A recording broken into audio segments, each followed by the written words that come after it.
Hi అండి. అందరికీ నమస్కారం. Welcome to my channel. ఈ వీడియోలో ఏపీ పెన్షనర్లకు గుడ్ న్యూస్ అండి. పెండింగ్ బిల్లుల చెల్లింపులపై హైకోర్టు సంచలన తీర్పు.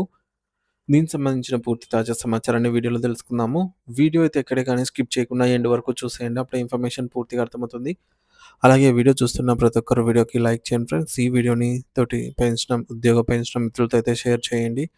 కొత్తగా మన ఛానల్ చూస్తున్న వారు ఇంకా ఎవరైనా సబ్స్క్రైబ్ చేసుకోకుంటే వెంటనే మన ఛానల్‌ని సబ్స్క్రైబ్ చేసుకోండి. సో, దీని ద్వారా నేను చేసే లేటెస్ట్ వీడియోస్ అన్నీ మీ వరకు రీచ్ అవుతాయి. ఇక ఆలస్యం చేయకుండా వివరాల్లోకైతే వెళ్ళిపోదాము. ఫ్రెండ్స్ ఇక విషయానికొచ్చినట్లయితే ఆంధ్రప్రదేశ్ హైకోర్టు అమరావతి వేదికగా రాష్ట్రంలోని పదవీ విరమణ చేసిన ఉద్యోగులకు మరియు ఉపాధ్యాయులకు ఒక గొప్ప ఊరటనిచ్చే తీర్పును వెలువరించింది. పదవీ విరమణ పొందిన తర్వాత దక్కాల్సిన ఆర్థిక ప్రయోజనాల కోసం ఏళ్ల తరబడి ప్రభుత్వ కార్యాలయాల చుట్టూ, ట్రెజరీల చుట్టూ తిరగడం ఎంతటి మానసిక వేదనను మిగిలిస్తుందో మనందరికీ తెలిసిందే. సరిగ్గా ఇటువంటి పరిస్థితుల్లోనే బాపట్ల జిల్లాకు చెందిన 8 మంది ఉపాధ్యాయులు తమకు రావాల్సిన గ్రాట్యుటీ, ఈఎల్స్, ఎన్కాష్‌మెంట్, పీఆర్సీ బకాయిలు మరియు డీఏ అరియర్స్ కోసం న్యాయ పోరాటం చేస్తూ రిట్ పిటిషన్ నంబర్ 34499/2025ను దాఖలు చేశారు.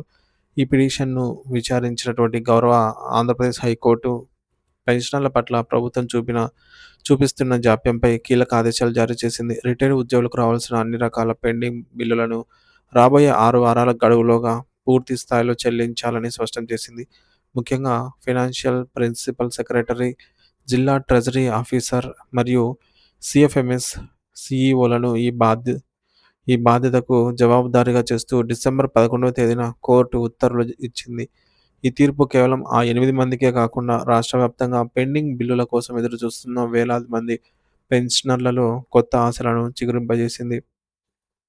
వాస్తవానికి గత నవంబర్ నెలలో కూడా ఇదే అంశంపై దాదాపు 10 మందికి అనుకూలంగా కోర్టు తీర్పునిచ్చిన విషయం ఇక్కడ గమనార్హం. ఆ తీర్పు వెలువడిన వెంటనే సీఎఫ్ఎంఎస్ వ్యవస్థలో పెండింగ్‌లో ఉన్న ఈఎల్ మరియు డీఏ అరియర్స్ వంటి బకాయిలు పెన్షనర్ల బ్యాంకు ఖాతాల్లో జమ అయ్యాయి. దీనిని బట్టి చూస్తే కోర్టు ఆదేశాల ద్వారా మాత్రమే పెండింగ్ నిధులు విడుదలవుతున్నటువంటి పరిస్థితి కనిపిస్తోంది. మరోవైపు ఆంధ్రప్రదేశ్‌లోని మిగిలిన సీపీఎస్ ఉద్యోగులు కూడా తమకు రావాల్సిన పెండింగ్ డీఏ అరియర్ల కోసం హైకోర్టును ఆశ్రయించి ఉన్నారు. ప్రస్తుతానికి సీపీఎస్ ఉద్యోగుల అంశంపై కోర్టు ఇంకా తుది తీర్పును ప్రకటించనప్పటికీ ఈ తాజా ఆర్డర్ ద్వారా మిగిలిన వారికి కూడా న్యాయం జరుగుతుంది అనే నమ్మకం ఏర్పడింది. సాధారణంగా ఒక ఉద్యోగి తన జీవిత కాలమంతా ప్రభుత్వానికి సేవ చేసి వృద్ధాప్యంలో తన సొంత సొమ్ము కోసం ఇలా కోర్టుల చుట్టూ తిరగడం బాధాకరమైన విషయము. గ్రాట్యుటీ మరియు ఈఎల్ అనేది ఒక ఉద్యోగి హక్కు అని, అది ప్రభుత్వం ఇచ్చే బహుమతి కాదని న్యాయస్థానాలు గతంలోనే స్పష్టం చేశాయి. ఇప్పుడు 6 వారాల గడువు విధించినటువంటి నేపథ్యంలో అధికారులు నిధుల సర్దుబాటు చేసి పెన్షనర్లకు సకాలంలో చెల్లింపులు చేయాల్సి ఉంటుంది. ఈ పరిణామం రాష్ట్ర వ్యాప్తంగా ఉన్న ఉపాధ్యాయ సంఘాల్లో మరియు పెన్షనర్ల సంఘాల్లో చర్చనీయాంశంగా మారింది. 6 వారాల తర్వాత ఈ బిల్లులు పూర్తిగా చెల్లిస్తారో లేదో అని అందరూ ఆసక్తిగా అయితే ఎదురు చూస్తూ ఉన్నారు.